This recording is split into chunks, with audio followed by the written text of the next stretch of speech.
Hello guys, কেমন আছেন সবাই? আশা করছি অনেক অনেক ভালো আছেন। বরাবরের মতো আমাদের নতুন আরেকটি ভিডিওতে আপনাকে স্বাগতম। আজকের ভিডিওতে আপনারা দেখবেন বাংলাদেশ সহ বিশ্বের সকল মুসলিম দেশে আলোড়ন তৈরি করা সেরা 10টি বিখ্যাত গজল কিংবা ইসলামিক নাশিদ, যে গজলগুলো রমজান মাস আসলেই পুরো পৃথিবীব্যাপী মানুষের মুখে মুখে থেকে শুরু করে টিভিতে কিংবা মোবাইল ফোনে শোনা যায়।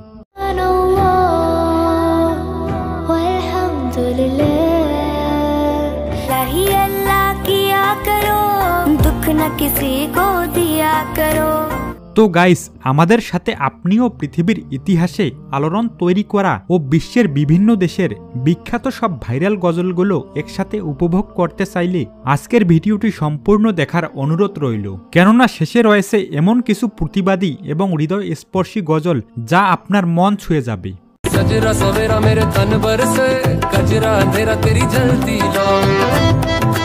সো গাইস, শুরুতেই দেখবেন নূর ওয়ালা আয়া হে এই গজলটি।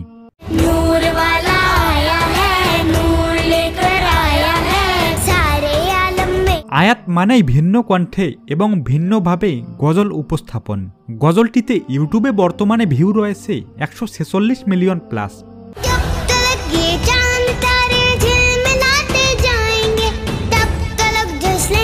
যদিও অরিজিনাল গজলটি রিলিজ হয় আজ থেকে প্রায় 19 বছর আগে, যেটি গেয়েছেন ফারহান আলী কাদেরি।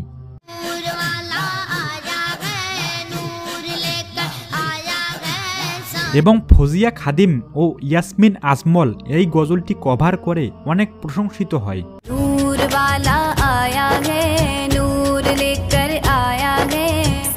এরপর 2 নম্বরে দেখবেন পাকিস্তানের বিশ্ব কাঁপানো ভাইরাল গজল হাসবি রাব্বি।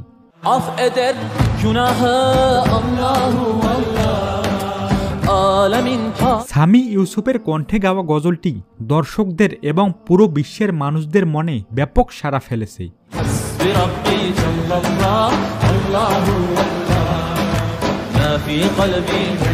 তবে সামি ইউসুফ ছাড়াও এই গজলটি অনেক শিশু শিল্পীরা কভার করেছেন, যা গণমানুষের মনে আলাদা একটা জায়গা তৈরি করে নিয়েছে।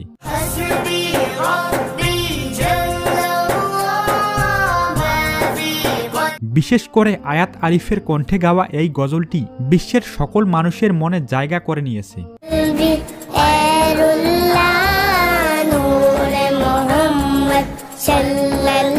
এরপর রয়েছে মোহাম্মদ আল মুহিদের কণ্ঠে গাওয়া এই গজলটি।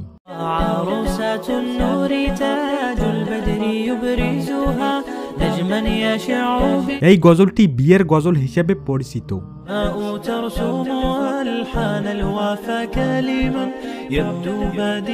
এছাড়াও এই গজলটি সোশ্যাল মিডিয়ার ইসলামিক ভিডিওগুলোতে সবচেয়ে বেশি ব্যবহার করা হয়।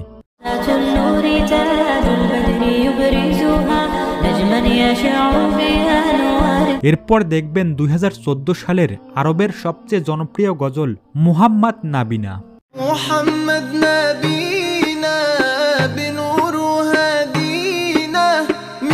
আরবিক শিল্পী মোহাম্মদ তারেক এবং মোহাম্মদ ইউসুফের কণ্ঠে গাওয়া গজলটিতে ইউটিউবে বর্তমানে ভিউ রয়েছে 39 মিলিয়ন প্লাস।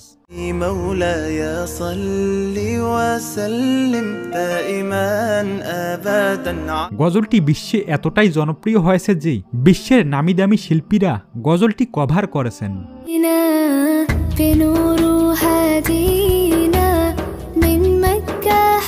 তবে অরিজিনাল গজলটি রিলিজ পেয়েছিল প্রায় আজ থেকে 9 বছর আগে।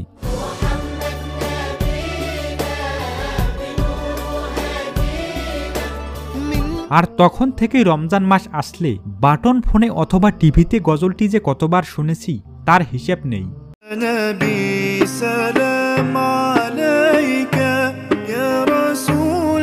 এরপর রয়েছে মোরা যদি ডানাওয়ালা পাখি হইতাম।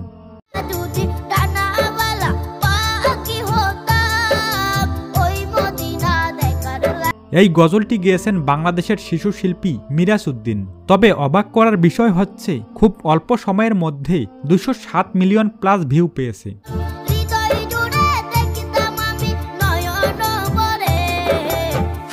এছাড়াও এই গজলটি রাজিয়া রিশা নামে একটি মেয়ে কভার করেছে। আমার মনের ঘরেতে রেখেছে জারি। সে ইউটিউবে প্রায় 48 মিলিয়ন প্লাস ভিউ পেয়েছে। আদি পিতা আদম যখন মুসিবতে পড়ে মোদের নবীর। তো যাই হোক গাইস, এরপর দেখবেন ইন্ডিয়ার সবচেয়ে জনপ্রিয় ভাইরাল গজল ইয়া আলী।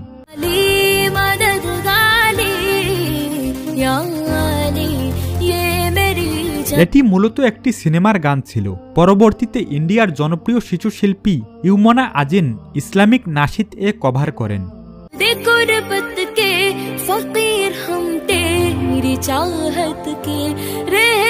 এরপর রয়েছে রহমান ইয়া রহমান।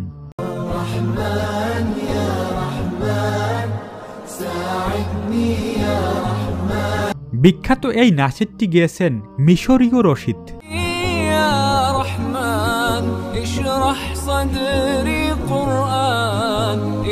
এছাড়াও আরো শুনতে ভালো লাগে সাবিয়ান এর কভার করা নাশিদটি। রহমান ইয়া রহমান সাইদনি ইয়া রহমান, যেটি 7 বছরে ইউটিউবে প্রায় ভিউ পেয়েছে 217 মিলিয়ন প্লাস।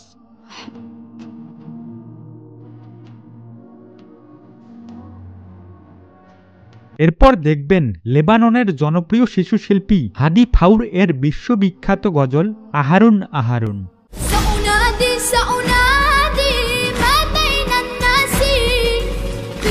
আর এটা একটি ফিলিস্তিনের প্রতিবাদী গজল, যেটার বাংলা অর্থ বুঝলে যে কোনো পাথর হৃদয়ের মানুষের মনও গলে যাবে।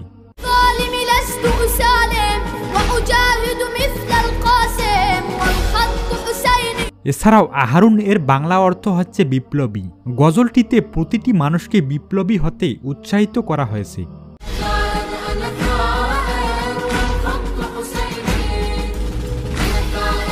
এরপর দেখবেন বাংলাদেশের এক ঝাঁক শিশু শিল্পীকে নিয়ে রমজানের গজল রমজানে এলো।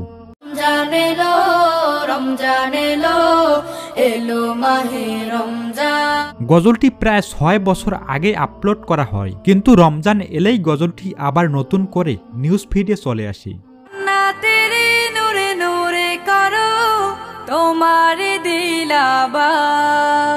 রমজানে কারো পরিবর্তন দেখে হাসাহাসি করবেন না। রমজান আসেই মানুষকে পরিবর্তন করে দিতে।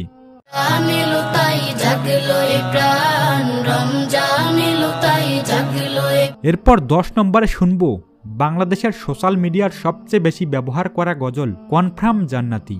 কনফার্ম জান্নাতি হ্যায়, কনফার্ম জান্নাতি হ্যায়, কনফার্ম জান্নাতি হ্যায়।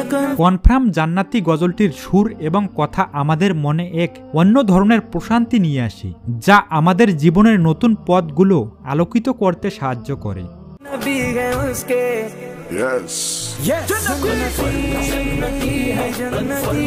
তো যাই হোক গাইস, এবার একটি বোনাস গজল হিসাবে দেখতে পারবেন বাবা মানে হাজার বিকেল। বাবা মানে হাজার বিকেল আমার ছেলেবেলা। বাবাকে নিয়ে এই গজলটি একবারের জন্যও শোনেনি এমন মানুষ খুঁজে পাওয়া মুশকিল। ইউটিউবে বর্তমানে গজলটিতে ভিউ রয়েছে 296 মিলিয়ন প্লাস। বাবার কাছে হই না কালো আমি কোনো দিনই, বাবা ডাকে। তো যাই হোক গাইস, আজকের মতো এ পর্যন্তই। দেখা হচ্ছে আবারও কোনো নতুন ভিডিও নিয়ে। সে পর্যন্ত সবাই ভালো থাকবেন, সুস্থ থাকবেন। আল্লাহ হাফেজ।